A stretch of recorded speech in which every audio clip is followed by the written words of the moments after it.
Welcome, everyone. This is the Society of Thoracic Surgeons Intermacs and Pedimacs monthly user group call. I appreciate everyone that's joining today.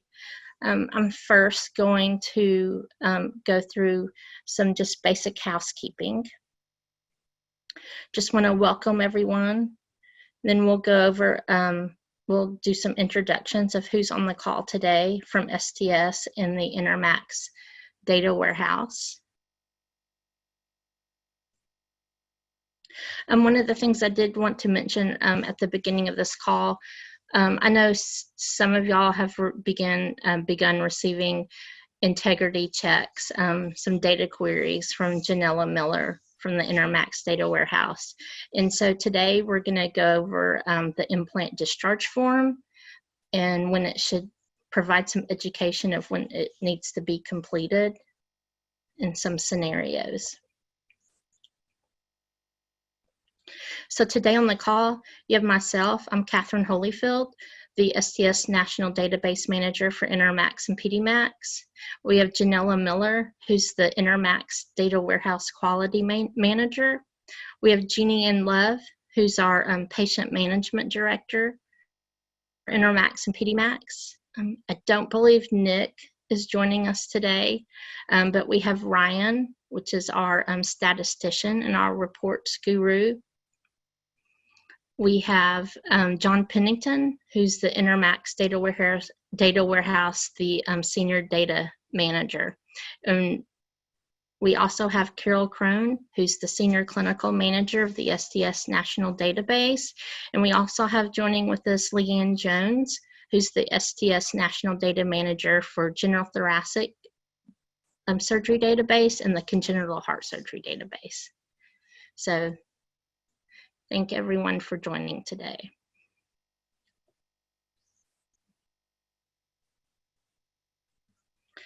So I just wanted to give an update. I know we've been, this is going on the third month of the pandemic. So as many of y'all have noticed, we have updated the COVID-19 data fields on the pre-implant and the follow-up forms and the death form.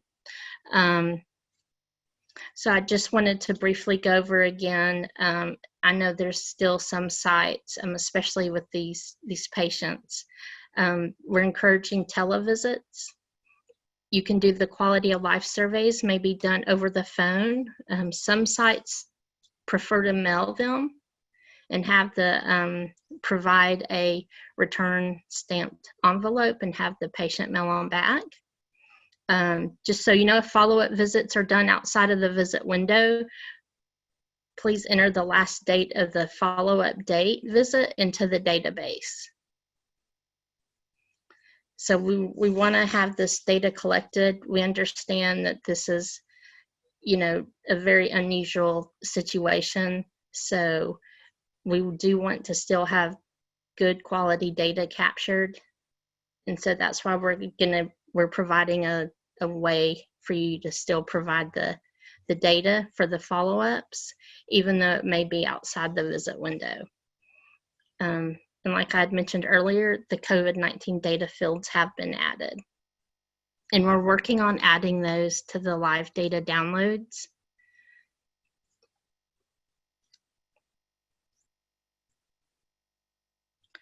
I just wanted to provide some resources. You can go to the Intermax webpage, and if you go under the appendices, that's where you'll find the user's guide, the adverse event definitions. We have some training resources, such as we have a PowerPoint, and I'm also, if you would like a recorded training session, I have a voice recorded training session that I've done and recorded, and if you email me directly, I'm happy to send that to you. You may also find resources on the STS website. If you do go to the STS website and click on Intermax, it will take you to the Intermax webpage. And then we have the Intermax FAQ at sts.org. That's where you can email any questions that you may have to that address. You can also email myself directly, or you can email UAB if you have questions regarding reports. They have an Intermax reports email box, and then if you have questions on patient transfers.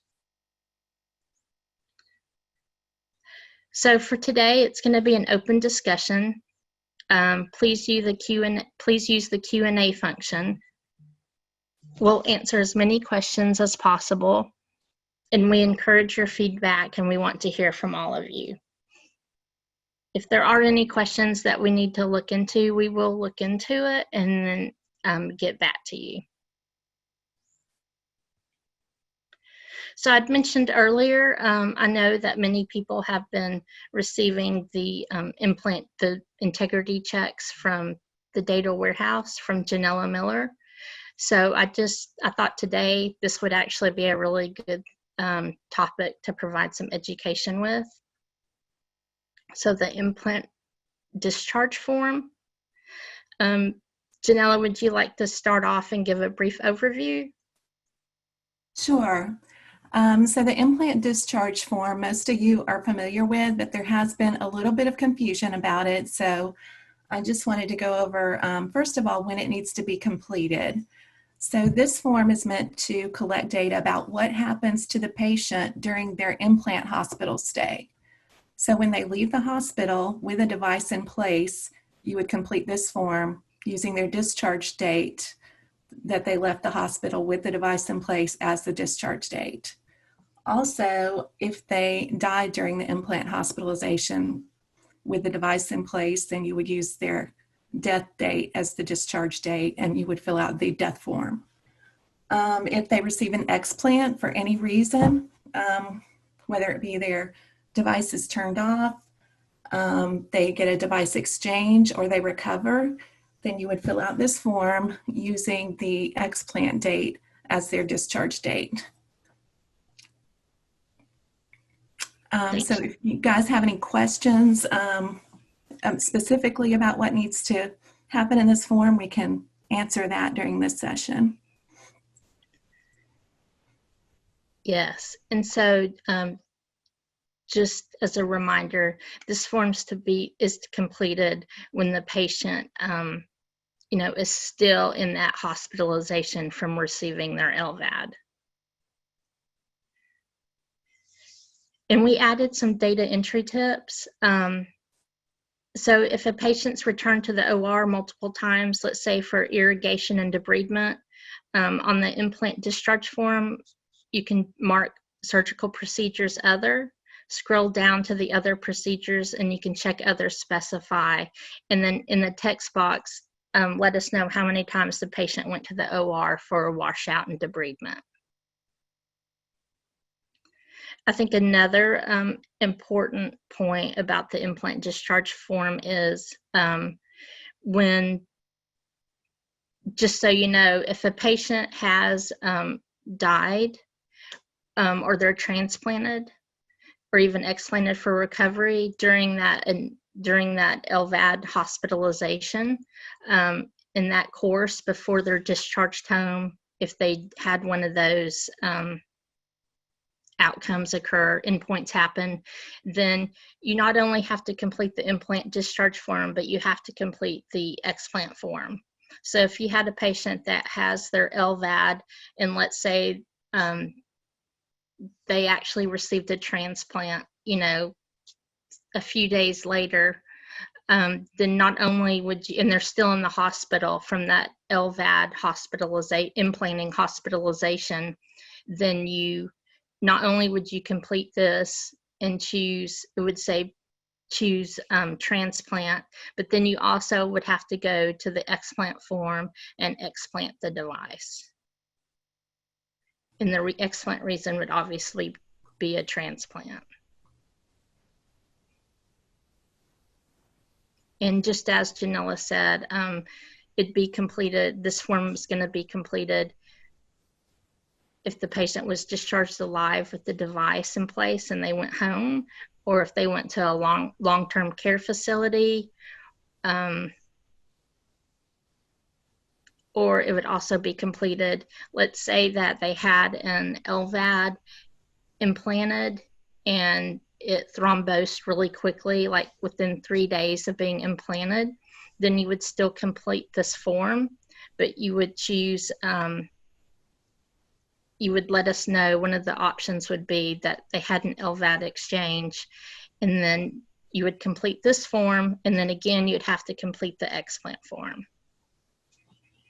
Yes, and in that case, Catherine, they would have a new implant discharge form that relates to the hospital days on the next device. So that can get a little bit confusing, but that's how we do it. Is each implant discharge form is per durable device. Yeah, thanks for pointing that out, Janella. And the implant discharge date's really important. I'm sure Ryan can verify this, because it's where we have the length of stay for our hospital days on this form. And so it's really important because it'll show up on your reports. It impacts your reports for their length of stay days. And the readmission metric, having the accurate discharge date, sets off the beginning of that measure. Yeah, would you like to speak on that, Ryan? I couldn't really hear you. I'm sorry. Oh, sorry. I'll speak up.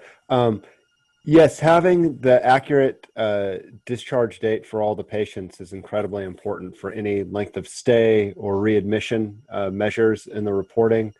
And I know it's a little counterintuitive that you have to enter it in for all of the different endpoints, but that really helps us, exactly what Janella and Catherine laid out.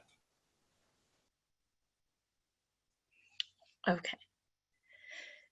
So again, as Janella said, any questions we're happy to answer in the Q&A function. And I'm going to move on to the next slide. We have some implant discharge scenarios that I was speaking about. And I'm happy I can provide these.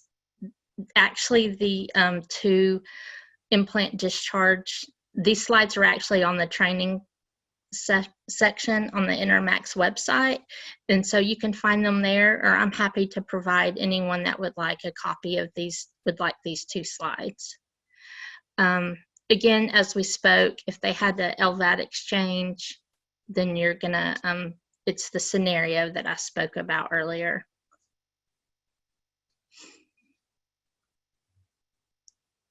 But I'm happy to provide these implant discharge scenarios, this slide, to everyone or to anyone that would like it. As Janella said, it can be confusing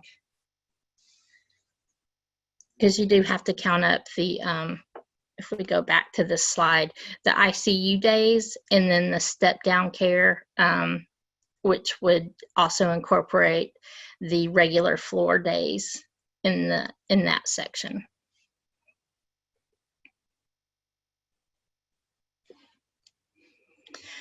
So I think now we'll go on to answering going to the Q&A function.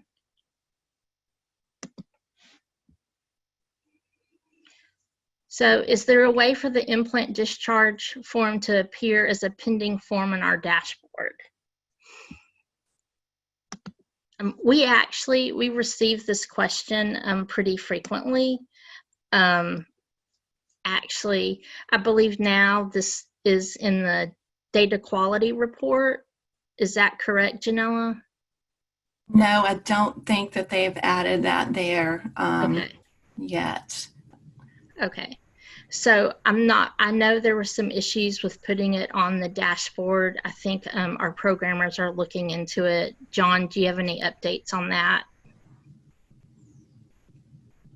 I'm not sure if we requested it because of the fact that the implant discharge form wasn't required a long time ago, and there were a lot of that would not be required that on the older implants that would actually show up as past due, and we didn't want all the centers to be hit with a high volume of past due forms when they weren't required at the time. Right. So maybe we could consider doing a date, I don't know, like 2019 and on, or 2020 and on, all the implants after that date could show up on the dashboard. I don't know if anybody has any input.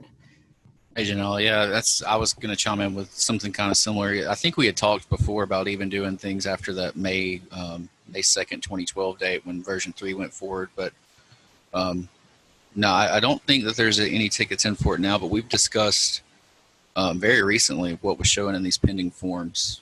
So it is something we've talked about. Okay. Well, thanks, Sarah, and we'll definitely look into that.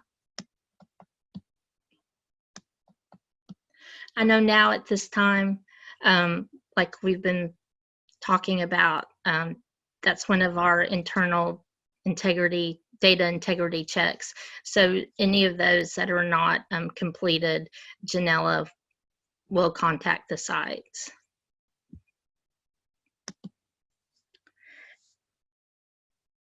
And the next question, is there a way self-reported measures should be recorded from televisits? Blood pressure and weight are reported by some patients. And that's great. Yeah, if they're reported, I'm fine with entering that data. Janella, do you have an opinion on that? Yeah, I think that's fine since it's a televisit. Yeah, I think it is. Yeah, that would be great. Okay, the next question. Are there plans to modify the Intermax profile descriptions to address long-term VAD patients who undergo a device exchange? I understand your pain with this. We actually, this is actually one of the topics at AQO last year. I think a lot of it, you know, since the patient's physicalities changed, obviously from when they receive that primary implant to when they get an exchange, I mean, some patients it's not going to be as dire or critical, so they're not going to be a 1 or 2. I think you have to work with your surgeon and, you know, and figure out which profile really best would fit an exchange. I can definitely take this, you know, I know that the task force, this is a topic frequently, and so I can definitely take this back to the Intermax task force and see if we can help provide any more descriptives for that. Speaking of that, I'd mentioned AQO, and I wanted to mention that at the beginning, but I do want to let everyone know that the AQO meeting, it'll be a virtual meeting this year. It'll be the last week of September, and September 29th is going to be the Intermax and Pedimacs Day. There'll be more information. Obviously, you'll receive more information and more information posted on the STS and Intermax websites. The Intermax and Pedimacs sessions will be from 10 a.m. to 12 p.m. We'll have a break from 12 to 1, and then 1 to 3, and then 4 to 5 will be exhibits. And I can tell you, we want to still have abstracts. So please, for any of y'all that would like, if you've never submitted an abstract, this would be great. It's a great avenue to have your work and the data at your site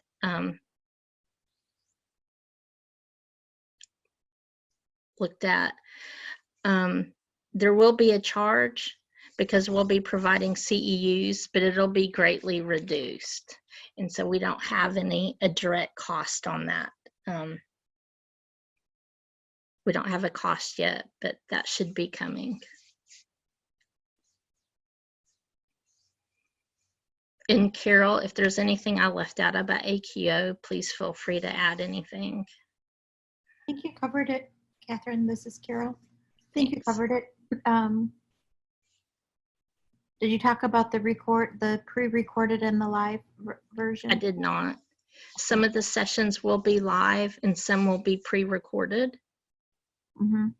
And right, and if people are not able to join for the whole thing, the whole all the live presentations will be recorded and we'll be posting everything online for those who paid their participation fees, or for those who paid for the AQO. Thank you, Carol. Sure.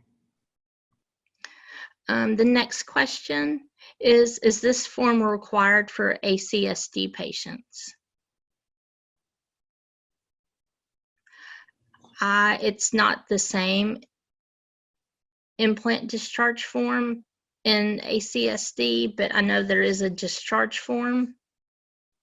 Yeah, this is Carol. Thanks, Catherine. This is Carol. So this form is just is relevant to the Intermax and I think Pedimacs databases, right?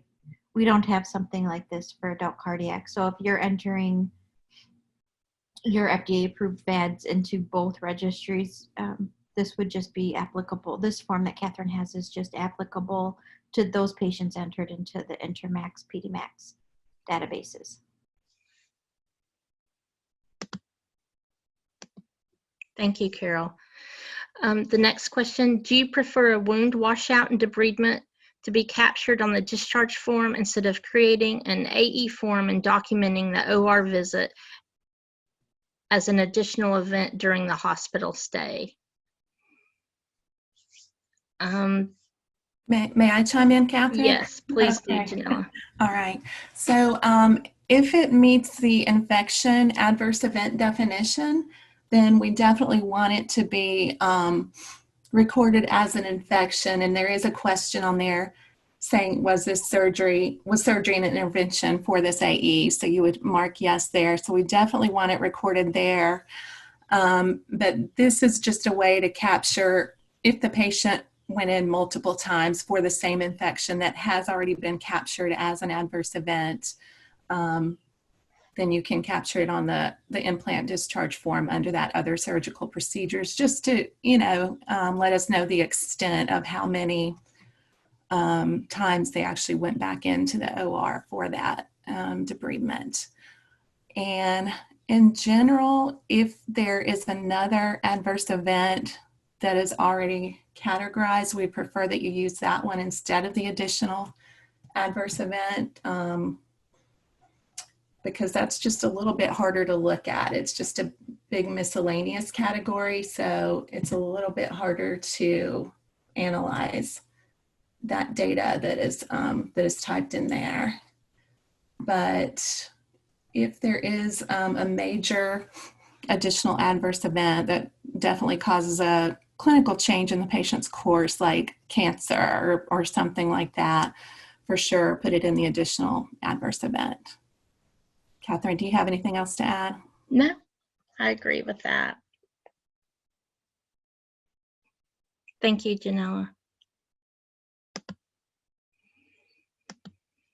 The next question, have the data integrity checks caught implant discharge forms that were incorrect? I think I have at least one patient whom had an exchange for TAH and transplant all in the same admission, but we only completed a single implant discharge. I'm not sure if, I think I sent you the ones that were caught in the integrity checks at your site. We have a few different ways that we're checking it. One shows a length of stay that's equal to 0 days. So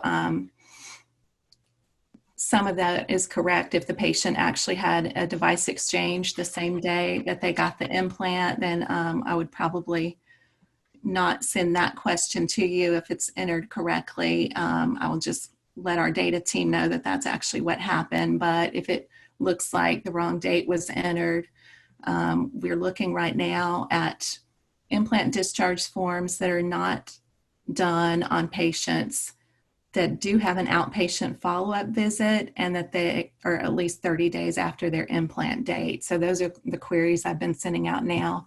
I haven't finished, so some of you may be on here that will still be hearing from me in the next week or so. Thank you, Janella. The next question, some labs and blood pressure BP have allowable ranges in Intermax? If we are above or below those ranges, what should we put? Have been putting unknown.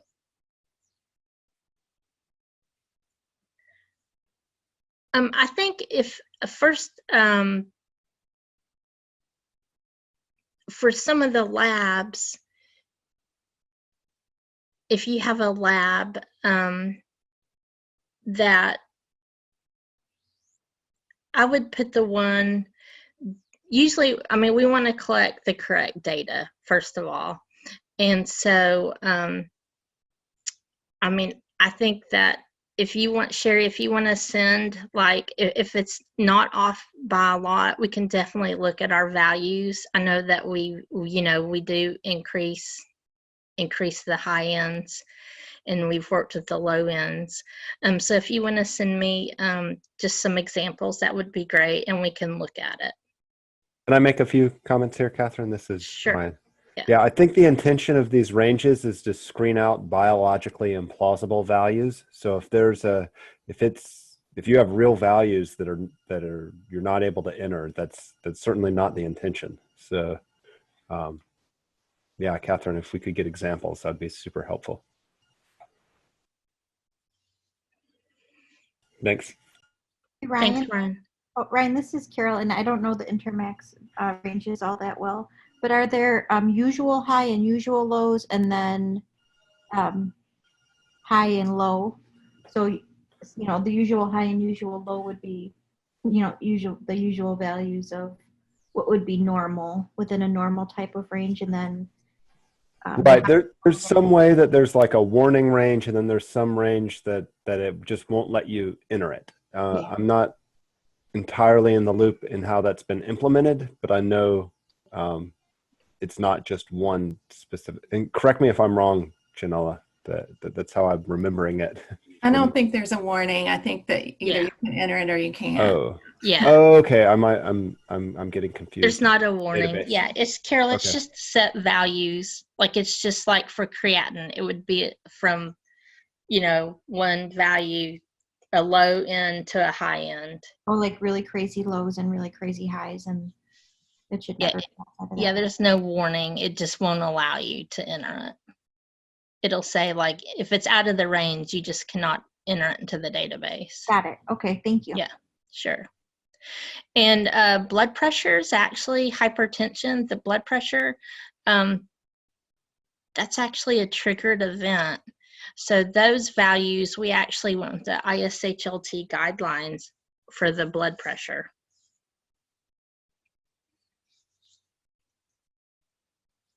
Blood pressure values.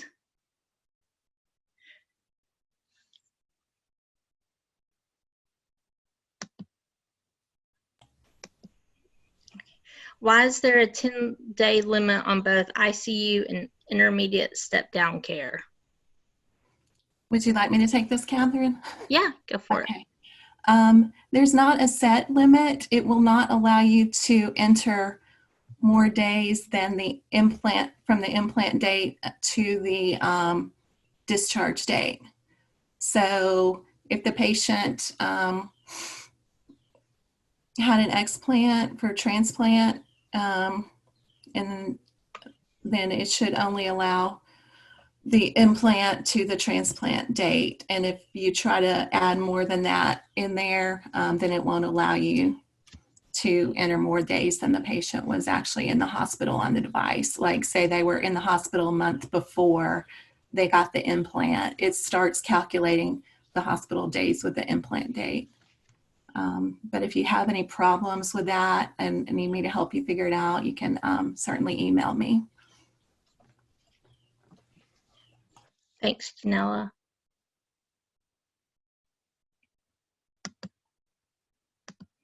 Our next question, yes, will you email me the slides? Yes, Stacy, I wrote down your email address and I will email you the slides. What does ST mean? What does ST mean on this screen, and what are in drop-down options for this? ST is simply it's it's like a missing reason. So whatever's going to be in the drop down, it's going to differ throughout the database. I believe for this one, it might be unknown or not done would be your options. But as we mentioned earlier, we really need this data. I mean, if you enter an unknown or a not done, then you're definitely going to be queried for that.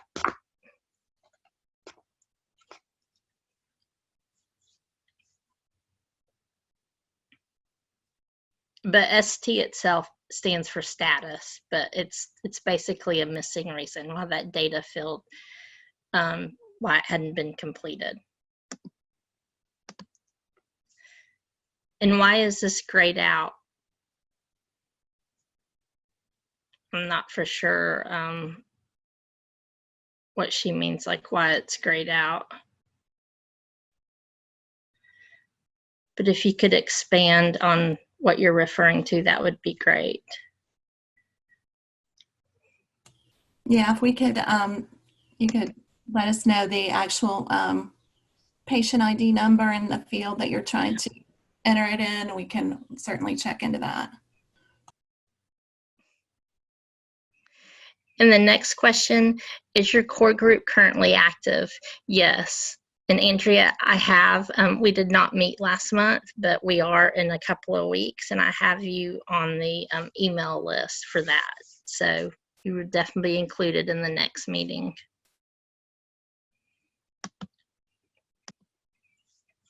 On the DC form, should the total days of inotrope use be total of days after surgery or all days on and off inotropes during the total hospitalization?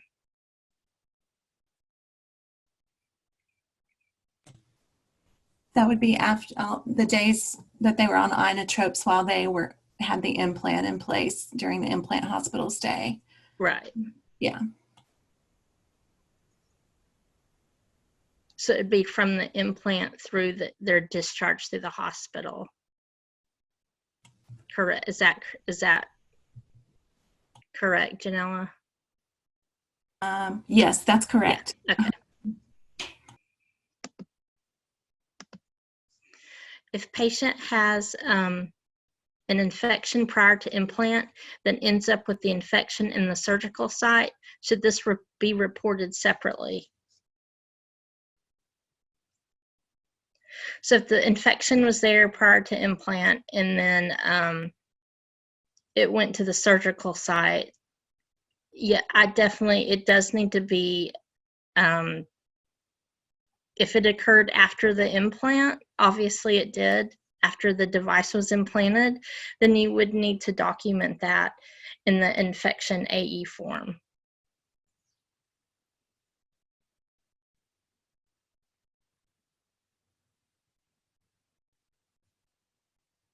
I know there's a section on the pre-implant form where you can document if a patient has an infection, but actually, is that the same?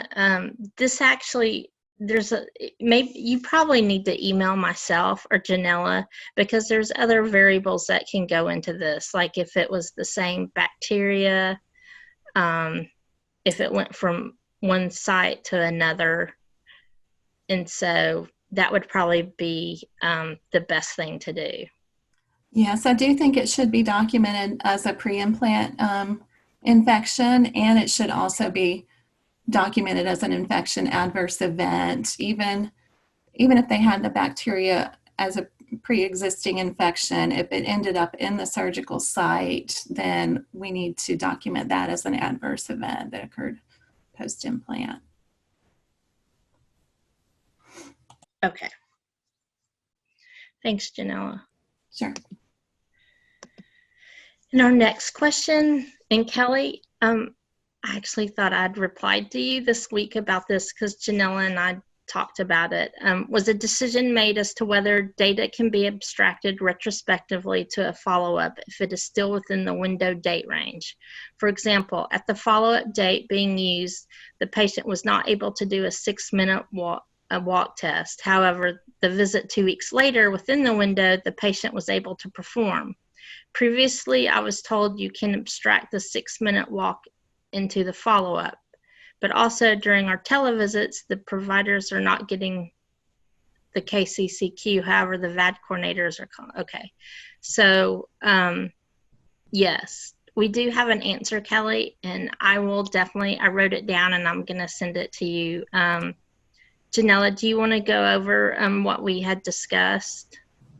Sure. So the latest date that the patient was seen within the follow-up window, so if they had their 6-minute walk test still within the window but later than their actual visit, if you could use that as the visit date, then that would be great. Of course, we know that during the COVID and the televisits, some of the visits may be outside the window, so just use the latest date in that case. But it's preferable if the tests and everything were done inside of the follow-up window, just use the latest date that the patient was actually seen and tests were done as the visit date, and then that will keep it consistent with how we've done it in the past, going from the visit date to the prior visit date, so that we're not reporting the same information on 2 different follow-ups. Right.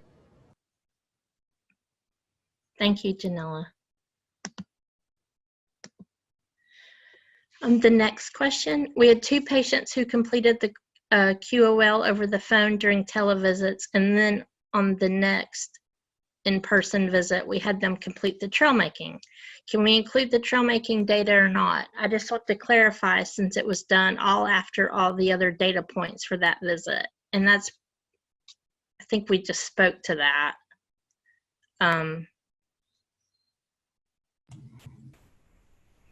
Yes, it could definitely be included.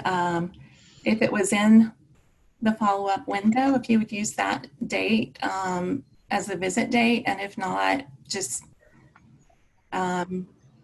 use the latest date within the follow-up window.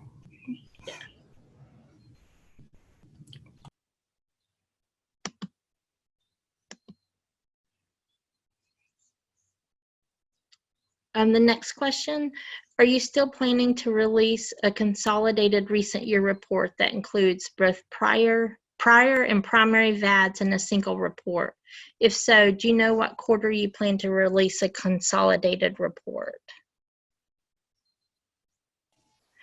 I know that we had discussed this, and we are in the process of making some report changes. So I cannot give you a specific quarter of when that will be released, but we're still discussing how to incorporate both the prior and the primary VADs in a single report. And Ryan, do you have anything to add to that? Right. My intention is to begin building that and finalizing it, starting in June. I don't know if it'll be ready to go live this quarter or not. I can't guarantee that, but we're actively working on it. And so, I can't make promises, but this is one of the next main set of edits that we're going to add to the reports. Great. And thanks for the edits that you've that were incorporated into the most recent report. I think the sites really appreciated them. Should controller changeouts be captured as an adverse event?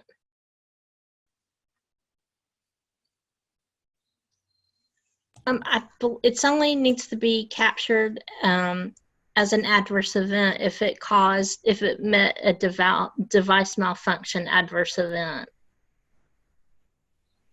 Correct. We have been asked this question in the past, and we did say it was up to the individual site if they wanted to keep track of those, but the only place, if it doesn't meet the adverse event definition, the device malfunction definition, the only place we have to record that right now is the additional adverse events. Okay, thanks, Janella. Sure. Can the answers that are given live be entered into the Q&A box along with the questions?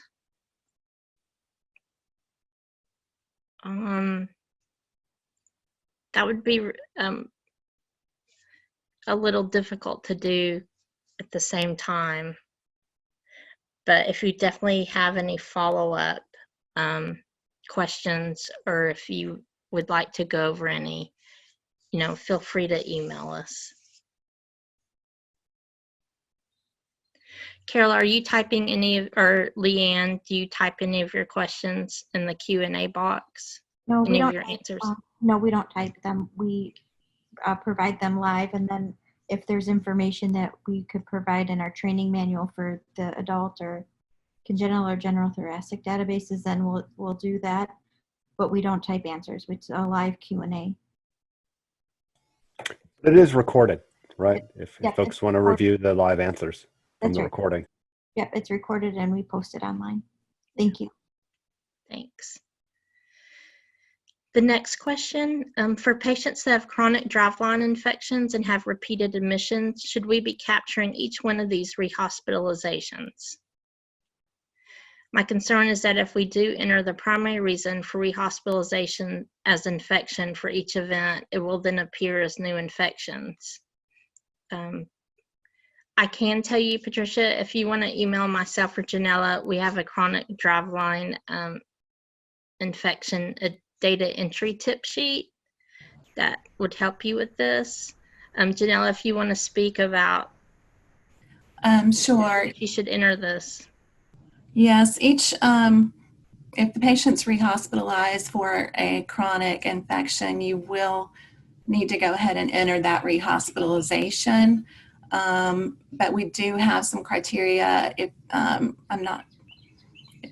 if you want to get in touch with me or Catherine, we can email you how to handle ongoing infections. And that's basically based on if it's new bacteria or if there's any increasing intervention, then we would want you to enter a different infection adverse event. Say the patient was treated with oral antibiotics and then they ended up needing a debridement. Well, you would enter an infection when they needed oral antibiotics, and then when it advanced to them needing to go to surgery, you would go ahead and enter that infection adverse event saying that surgery was an intervention. Or if there's a different bacteria, then you would enter that infection again. But if it's the same one that's being kind of treated the same way, you do need to enter the rehospitalization for the hospital days, but you don't have to enter the adverse event each time. But we can send you our guidelines for that.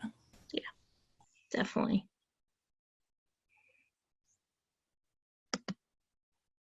Thanks, Janella. And then another request to email slides, and yes, Fatima, I will get those. I will email them to you. If vitals are not being recorded in the telehealth visits, can we enter vitals from a previous in-office visit as long as it is in the follow-up window? I would say yes. Yes. I agree with that. I think that's fine. How long out will virtual visits be allowed? 1 month outside the window or maybe longer? It's really going to depend on, this has many factors, but if you can email me, I will, we're still discussing this because we definitely don't want, as Janelle had mentioned earlier on the call, we don't want data overlapping from one visit to the next. And so it really just depends on what the follow-up, the windows are for those follow-up visits.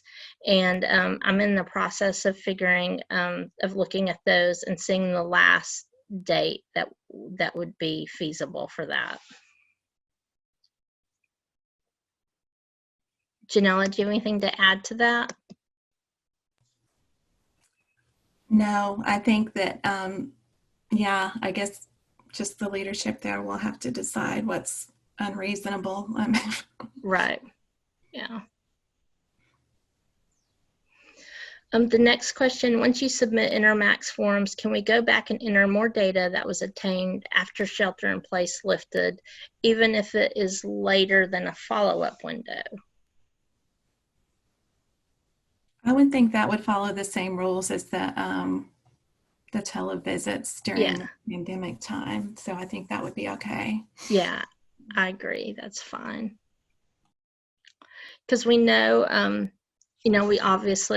we know it's been a hardship, and I really appreciate all the data managers and everyone really working and trying to get the data, because I know it's just been difficult to get the data, and we've all worked hard to maintain and to improve Intermax and Pedimacs. So we definitely want the data.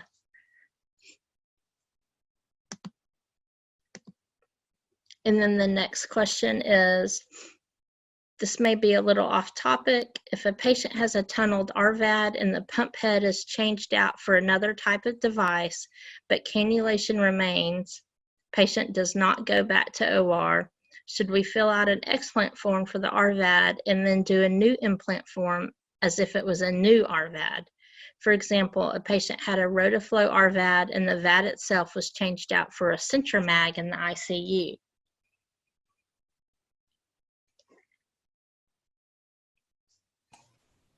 Well, I know, Ashley, since I know you're stating that the patient didn't go back to the OR. I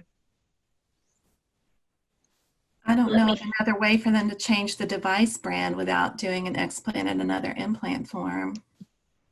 Yeah, that's what, and that's the big thing, because you are changing, you're going from one device brand to the next, which we need to follow and capture. So I think you still would have to do the explant form.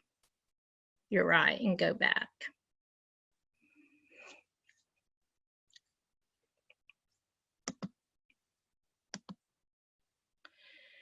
Would you post the chronic infection documentation sheet to the website? Yeah, I'll definitely talk to Carol about that, and Janella, and we'll discuss that.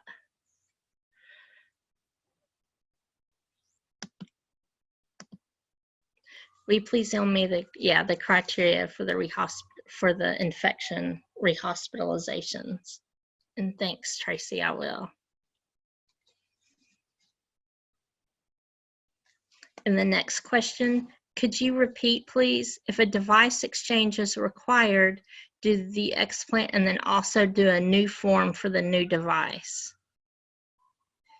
Yeah, if you're, Cindy, if you're the one that spoke about going from a Rotaflow to a Centramag, even though it was done at the bedside, yes, you would still have to, since it was a device exchange, you still have to complete an explant form, and then you would definitely have to enter that Centramag as a new device.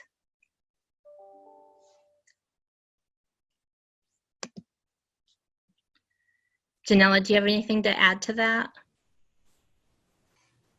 No, typically the bedside changes, you don't have to do that unless it is like a device brand change, or it meets, a device malfunction or something like that. Sure.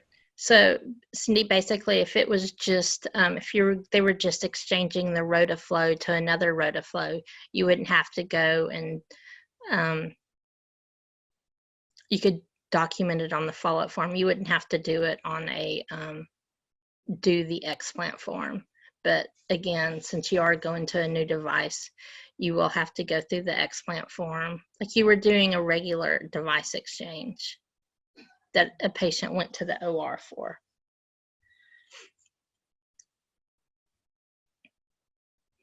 And then someone asked if the tip sheets can be emailed out to all the participants who attended today's meeting. Thanks. Yeah, I think we have those. I think we have those emails addresses, everyone's email addresses who logged on. So that shouldn't be a problem. Yeah, we could probably send them out to everybody in the Intermax database, Catherine. Thanks, Carol. Yeah.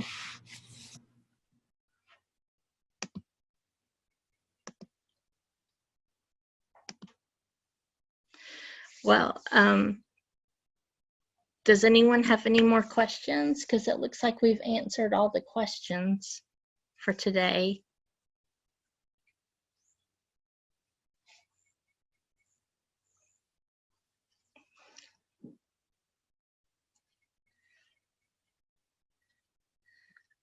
There might be one more. Let's see.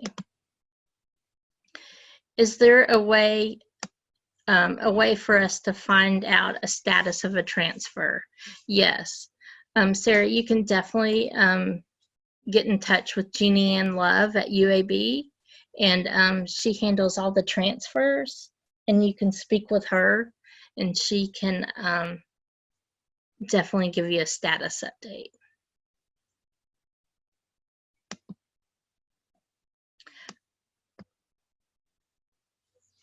And then I appreciate everyone who joined the call today, and I hope that everyone's finding these monthly user group calls helpful.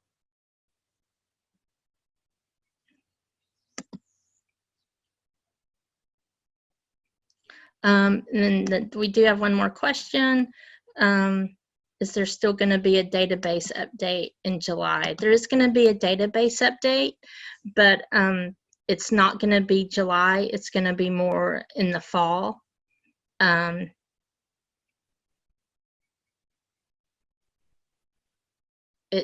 We had a couple of little delays with COVID, with the COVID-19 and the updates we had to make. So it looks like that the new release will be in the fall. And what we'll do is we'll have webinars we'll offer multiple webinars during different days and times. So everyone will be able to join and we can go over the new additions.